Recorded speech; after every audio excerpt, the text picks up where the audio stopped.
Akhirnya lu milih untuk beli MacBook dan pasti lu bakal beli aksesorisnya. Pertanyaannya, beli aksesoris asli dari Apple atau yang third party?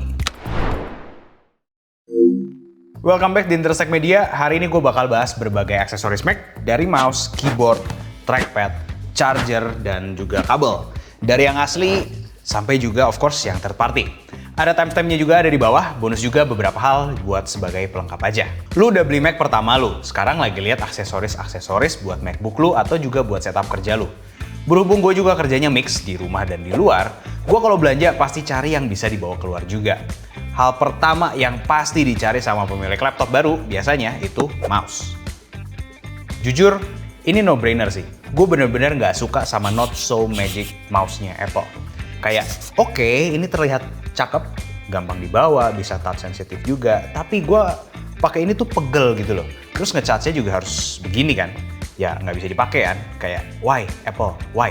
Itulah kenapa gue beli ini, Logitech MX Anywhere 3. Cukup kecil untuk dibawa kemana-mana, bisa connect ke 3 device, dan bisa juga dipakai di mana-mana. Dan yang susah biasanya tuh di meja kaca. Sekarang sih udah ada 3S yang jauh lebih silent. Buat gua, kalau mouse tuh gue sangat rekomen untuk beli barang-barang dari Logitech. Kayak lu nggak ada yang bisa salah gitu, mau dari yang murah sampai ke yang mahal itu kualitasnya tuh ya Logitech gitu. Cuman bedanya nanti di baterai, ini misalkan ini bisa ngecas, itu cukup pakai baterai dan lain sebagainya lah. Di standar gue juga dulu gue saranin beli Logitech Silent biar nggak berisik kalau kerja malam-malam. Buat yang kepo, kenapa sih gue nggak pakai MX Master 3? Gue udah cobain sih di toko dan kerasanya tuh gede gitu loh. Kalau ini MX Anywhere tuh gampang masuk di tas laptop bahkan. Jadi gampang buat dibawa kemana-mana. Makanya ini salah satu hal yang gue pilih, portability-nya. Makanya mouse dari Apple itu no-no banget. Kalau buat long term mending beli mouse kayak gini aja dari Logitech. Next, setelah punya mouse dan kerjaan lu banyak ketik, pasti tergiur buat beli keyboard. Kebutuhan gue waktu itu adalah gue ngetik satu laporan bisa sampai belasan 20-an halaman. Sehari bisa sampai 3 laporan. So, keyboard dari laptop tuh nggak enak, sakit jari gue. Keyboard dari Apple itu oke, lebih enak, tapi tetap akhirnya gue settle sama keyboard dari Keychron K1 V4 yang brown switch. Kalau dari yang gue baca, keyboard laptop ini kan rata ya. Ini yang bisa bikin nggak nyaman dan juga gampang capek. Sedangkan kayak keyboard mechanical gini atau keyboard-keyboard lain lah, kayak keyboard model Alice yang didesain memang buat ergonomis, sesimpel cuman bisa ditinggiin dikit, bisa ada wrist rest-nya, itu bikin lebih nyaman buat jangka panjang. Dan tangan lu nggak panas karena harus bertumpu diem di laptop terus. Karena kayak keyboard laptop nih, dibandingin sama keyboardnya iMac, sama dibandingin ini. Gue lebih nyaman kerja pakai ini, keysnya lebih ada travelnya, ada kemiringan juga, ya pokoknya lebih nyaman lah. But don't get me wrong, kalau lagi pergi keluar ya gue nggak bawa keyboard juga bro. Pakai keyboard laptop aja, itu udah cukup. Nah, ini juga yang jadi dilema nih. Sebenarnya gue pengen banget punya setup modelan begini. Kayak clean aja gitu, nggak berantakan mejanya. Lagian kalau gue keluar kerja juga oke-oke aja ngetik di keyboard laptop. Kayak gue kan paling cuma bikin script, dan sekarang gue udah resign dari kerjaan gue yang lama. Gue udah nggak bikin laporan sampai sebanyak itu. Cuman ya memang belum aja, soalnya udah punya juga yang lebih enak. Dan walaupun jadinya meja lebih terlihat berantakan. Maybe one day. Tapi kalau gue suruh rate nih, gue tetap pilih keyboard ini. Keyboard iMac, baru keyboard laptop. Next, ini kan udah oke, tapi sebenarnya lu masih pengen pakai trackpad. Bisa aja pakai trackpad, gini caranya. Nah, kalau ini gue udah mencari berbagai macam merek, dari yang barang dupe yang sangat tidak berkualitas, sampai ke Logitech yang mencoba buat bikin juga. Bener ya, nggak ada yang bisa ngalahin trackpadnya Apple. Ini enak banget. Glidingnya very smooth, sensitivity-nya bagus, gue suka banget kerja pakai ini. Apalagi kalau buat ngedit, kayak nge-scrolling timeline video. So, buat trackpad, jauh mendingan lu beli punya Apple punya. Daripada lu beli trackpad lain yang dupe, atau kalau nggak kayak Logitech, itu nggak se-smooth yang punya Apple. Lu mendingan antara beli ini atau jangan beli sekalian. Kayak, udah lu mau pakai trackpad atau hanya pakai mouse aja. Pilihannya itu, serius. Oke, setup kerja lu udah mantep. Tapi tetap kerasa ada yang kurang. Leher nih, sakit. Kecengan selanjutnya adalah laptop stand. Dulu tahun 2020 yang pakai modelan besi begini itu masih sedikit banget. Ini gue pakai dari merek Vivan. Enak sih, gue sangat rekomen pakai yang keras, susah untuk di adjust begini. Karena biar lu udah sekali setel, fix, that's it. Dan selain buat Mac, ini juga bisa buat iPad. Siapa tahu lu ilustrator gitu kan butuh dinaik turunin. Kalau sekarang sih udah ada banyak modelnya. Ada juga yang bisa di-rotate. Gue belum pernah cobain, tapi menarik kalau ngelihat hasil review orang lain. Benernya kalau lo ke Apple Store, ada juga stand dari third party yang dijual di toko Apple. Berarti kan lebih approve. Itu bawahnya ada MagSafe. Tapi untuk harganya kayak, udahlah nggak usah, mendingan beli yang model Tiffany begini. Dan banyak juga merek-merek lainnya sekarang. Oke, setup station udah mantep kan? Next, laptop kan pasti dibawa-bawa. Biar nggak baret dan lu juga nggak panas dingin pas layar laptop pertama lu itu disentuh sama klien pas lagi pitching. Ini rekomendasi casing sama screen protector. Kalau casing ya gue sih tipe orang yang udahlah beli aja yang murah, yang pakai modelan akrilik kayak gini.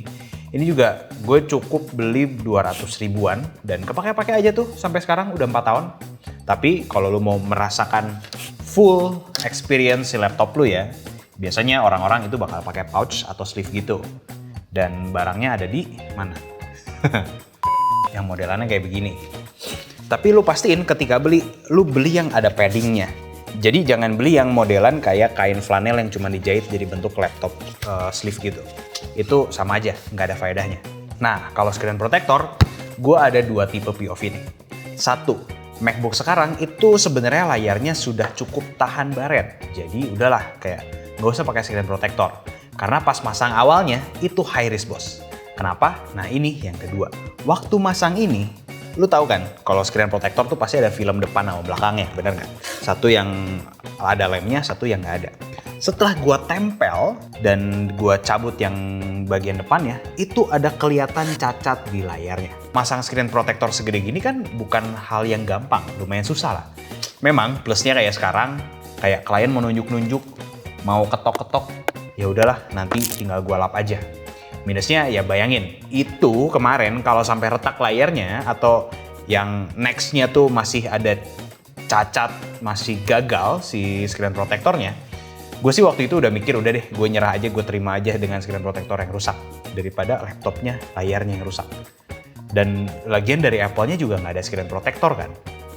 Jadi kayak ya udahlah. Nah sekarang lu udah nyaman nih bawa laptop kemana-mana, buat di rumah, buat di luar. Yang jadi masalah selanjutnya adalah battery life. Which mean kita akan bahas charger. Gue sih sampai sekarang masih pakai charger bawaan dari Apple buat meja kerja. Kayak ini nih. Ini tuh bener-bener very solid, kuat, no problem. Memang minusnya ya gede, bulky aja, dan ribet ya bawanya.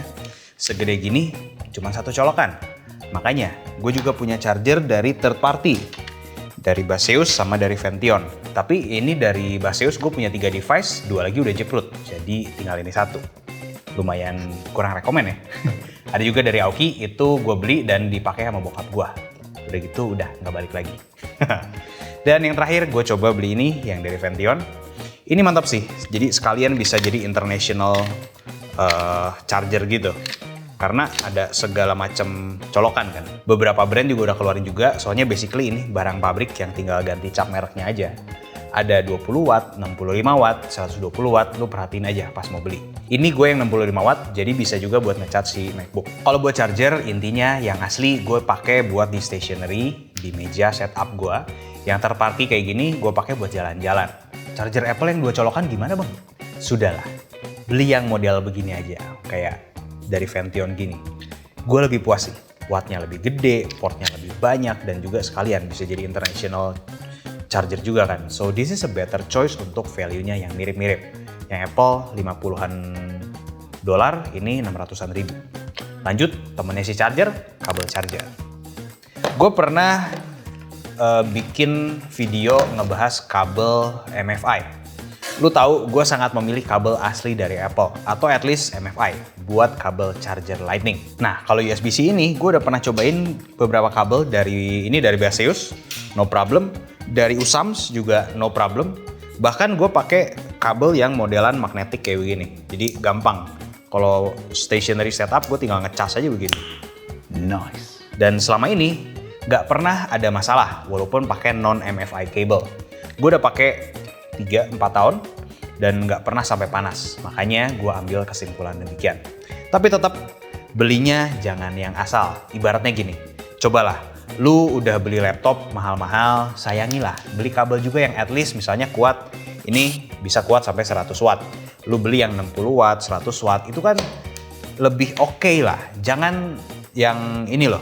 Lu tahu nggak? Kayak kan ada yang jual kabel di topresan begitu, yang satunya 5.000 dan warnanya warna-warni. Lu bayangin pakai itu buat ngecas dan tahu-tahu jeprut konslet gitu, laptopnya rusak, kan sakitnya tuh di sini gitu loh. Intinya benernya gadget tuh nggak selalu harus dari Apple yang bagus. Ada juga barang-barang dari third party yang bagus.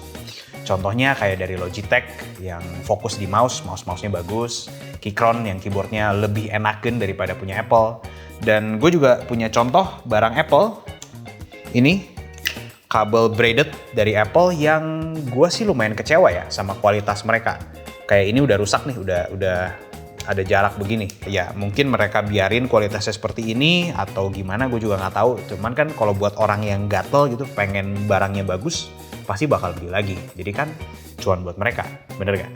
Basically itu semua yang bisa gue share dari semua gadget yang gue udah cobain buat si Mac ini. Walaupun sebenarnya masih ada monitor. Tapi itu buat video lain kali aja, atau nonton Babang Kutang aja, itu fix jauh lebih lengkap. Semoga video ini bermanfaat, biar lu lebih gampang buat ngambil keputusan jajan yang mana dan apa dulu. Kalau lu ada gadget lainnya, juga boleh share di komen, biar kita saling sharing aja, kita saling bagi pengalaman. And as always, gue Erik, pamit undur diri. See you on the next video. Bye-bye.